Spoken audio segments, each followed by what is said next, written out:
Sinto como se não pudesse descansar até que o sangue ou a carne de uma vítima que grita e suplica jorre e se acumule no chão, até que todas as estradas e ruas estejam vermelhas e abandonadas, e o medo no fundo das mentes de todos e na língua de cada ser humano que resta está sós. Quando lemos sobre serial killers e os atos de violência que cometem, não apenas nos perguntamos sobre o motivo, mas também se o assassino mostrou algum sinal de alerta sobre o que se tornaria no futuro. Será que alguém próximo a eles percebeu que algo estava errado antes do pior acontecer? No caso da britânica Gemma Lyle, de 26 anos, a resposta é sim. Quase todas as pessoas que tiveram contato com ela notavam que algo não estava certo. Mas o que seria? Ela era obcecada por serial killers e mantinha uma lista de desejos na qual um dos itens era matar alguém. Vontade que um dia acabou satisfazendo.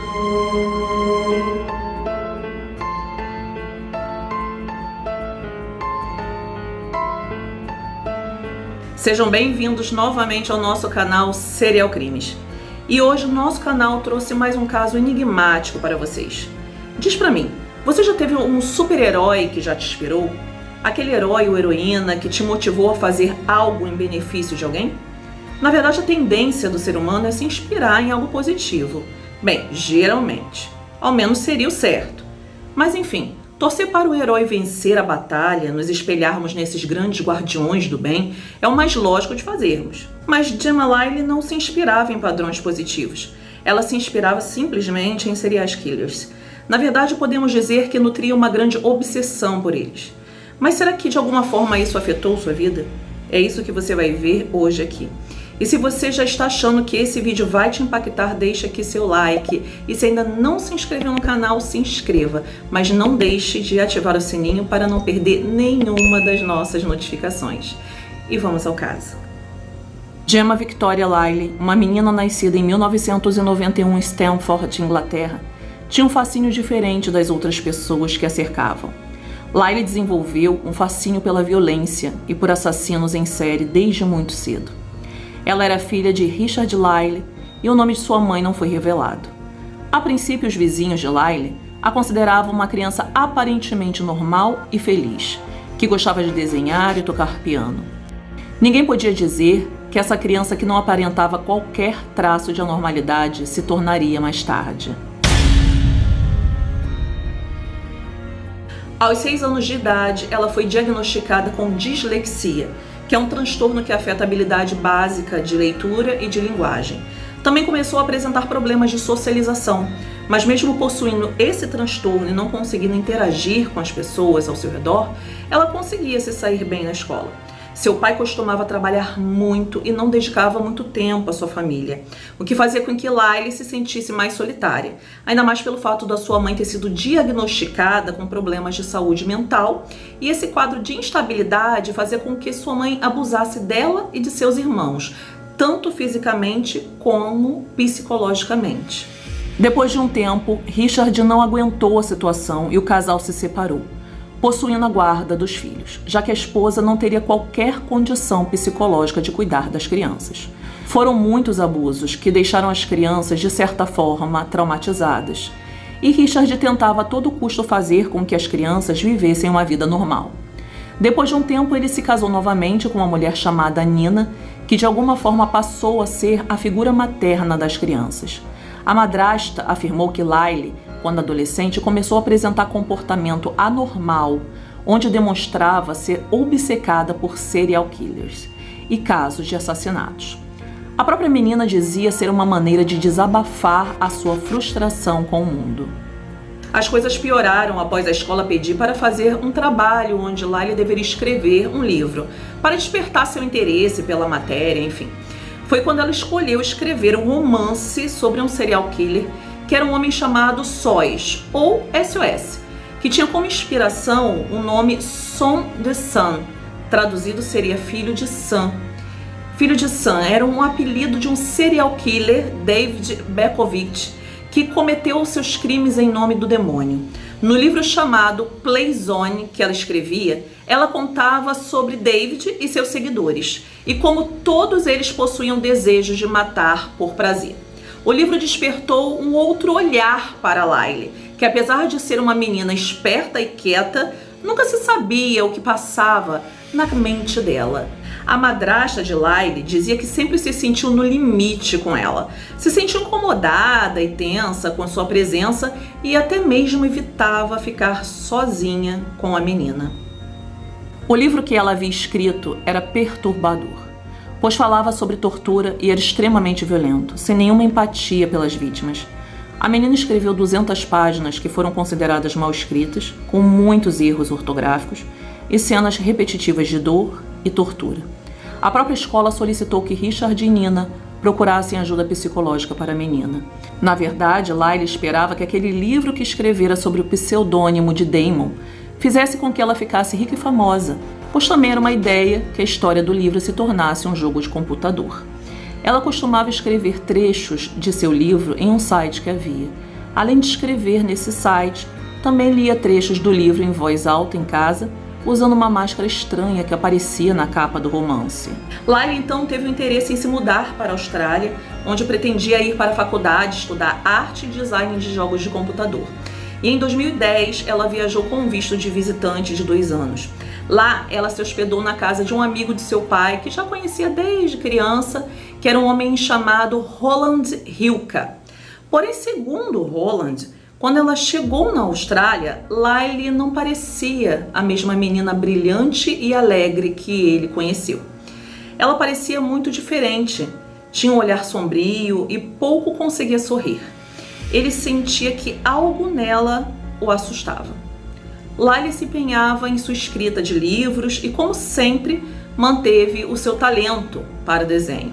Com isso, conseguiu um trabalho em 2 estúdios de tatuagem e começou a se apaixonar por motocicletas e jogo de sinuca.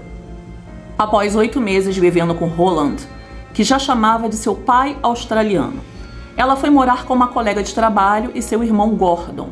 Algum tempo depois, Gordon e Lyle se casaram em uma festa temática baseada no personagem Fred Krueger. E o mais estranho é que Gordon, apesar de aceitar casar com ela, ele era homossexual e os dois nunca tiveram nenhum contato sexual. Mas ela precisava do visto para residir na Austrália. O mais bizarro nessa relação, se assim podemos dizer, é que Lyle costumava chamar Gordon de Gass, pois segundo ela, ele se parecia com o serial killer John Wayne Gacy, aquele da roupa do palhaço.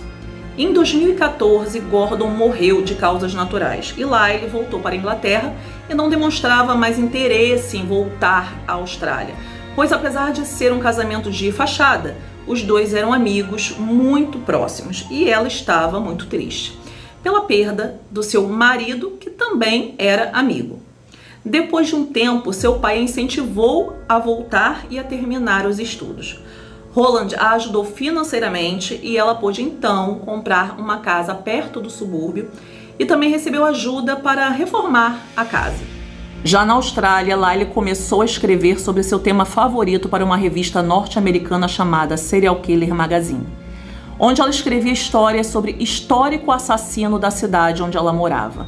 No início de 2016, ela começou a trabalhar como supervisora do turno da noite em um mercado, onde, por intermédio de uma amiga de Gordon, com quem ela também teve um caso amoroso, ela conheceu Trude Lennon, uma mulher de 42 anos com 2 filhos pequenos e que ganhava a vida como masoquista. Ela satisfazia fantasias sexuais das pessoas, atuando como submissa, onde deixava ser dominada pelos ditos dominadores sexuais, chegando a ser inclusive marcada por ferro quente como propriedade do seu ex-namorado. As 2 mulheres se tornaram grandes amigas e se uniram pela ideia a princípio de perderem peso juntas. Foi quando Lyle deu uma cópia do seu livro para Trude ler e a mulher se mostrou bastante interessada no projeto do livro. As 2 então decidiram morar juntas, assim poderiam dividir as despesas domésticas. A casa era chamada por Lyle como o mesmo nome da rua do filme A Hora do Pesadelo. E a convivência entre as 2 fez com que ambas se apaixonassem. Lyle considerando agora Trude como a sua mestra, a quem ela deveria obedecer. Dessa forma, Lyle chamava Trude de Corvina, que era um apelido que ela deu para sua amiga. e Trude chamava Lyle de SOS. Lyle começava a entrar em um estado de fantasia, onde começou a confundir a realidade com a ficção de seu livro diversas vezes, assumindo para todos o desejo de se tornar uma serial killer e deixar sua marca registrada no mundo. E isso fez com que ela se fundisse cada vez mais ao seu personagem. Ela começou a usar suas falas e assumir em vários momentos sua personalidade, chegando inclusive a dizer que antes de completar seus 25 anos, seu desejo era assassinar alguém. Ela precisava saber qual seria a sensação de matar alguém. Lyle chegava a narrar como seria o primeiro assassinato de sua personagem, com Corvina, a Trude, como sua cúmplice. Mas logo ela brincava, dizendo que era uma fantasia criada para o livro e não algo real. O que ninguém sabia é que, na verdade, aquelas conversas não seriam apenas histórias de seus livros. Lyle realmente planejava um crime verdadeiro.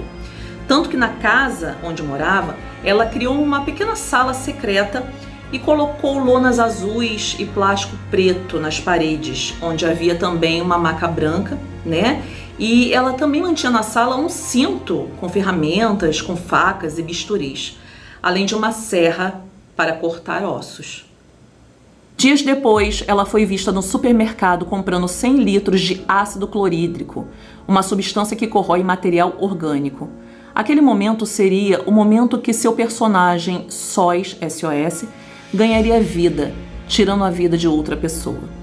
Trude Lennon participou da ideia sombria. A vítima já havia sido escolhida. O rapaz Aaron Pages, um jovem que tinha 18 anos, amigo de um dos filhos de Trude, que possui espectro de autismo, que dentre várias dificuldades, pode ainda causar dificuldade de distinguir intenções reais de uma pessoa, o que fazia dele uma presa fácil.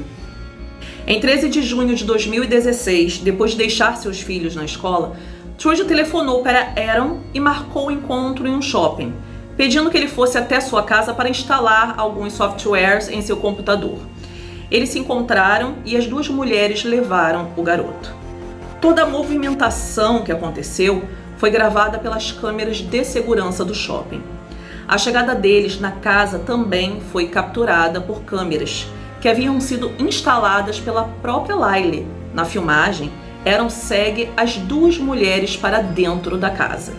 E momentos depois, Trude tranca o portão para impedir que alguém entre ou que o próprio Aaron saia.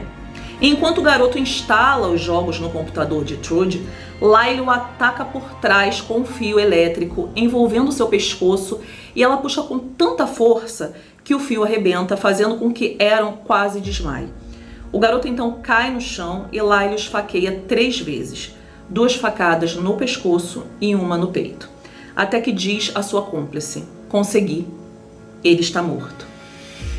Trude alega que não atacou Aaron, mas com medo de ser acusada pela coautoria do crime, ela ajudou a limpar a cena do crime. Meia hora depois do acontecido, as câmeras registraram Trude saindo pela porta dos fundos carregando uma faca. As câmeras então são desligadas por uma das duas e nada mais foi registrado. O corpo de Aaron foi enterrado em uma vala rasa cavada no quintal coberto com cimento e placas de piso vermelho. O carpete sujo de sangue foi retirado do chão do quarto. E após o acontecido, Lyle enviou várias mensagens de texto para Trude, extremamente feliz após o assassinato. A família de Aaron relatou seu desaparecimento e alguns dias após investigações descobriu-se que Trude foi a última pessoa a telefonar para Aaron na manhã do dia do seu sumiço. No mesmo período, Lyle não podia conter sua felicidade e exaltação por ter matado alguém e começou a externar o acontecido a seus amigos, que achavam que era uma brincadeira assustadora, como ela costumava fazer. Os policiais então foram até a Trude desconfiados e fizeram uma busca em sua casa. Lá encontraram várias facas e uma lista que descrevia métodos de tortura, modos de marcação, alimentação forçada, mutilação de pés, mutilação de genital e tortura com água. Além disso, encontraram um pote na garagem que tinha algo parecido com carne submersa em um ácido. No quintal, eles encontraram uma parte com um piso colocado recentemente, sem nenhuma explicação plausível. Então decidiram cavar e encontraram o corpo de Aaron completamente envolto em um lençol branco, com filme plástico cobrindo o rosto, além dos 3 cortes mortais no pescoço e no peito. Havia também feridas de faca em suas mãos, como se ele tentasse se defender de golpes de faca, e ainda foram necessários mais 3 dias para que a polícia descobrisse a sala secreta.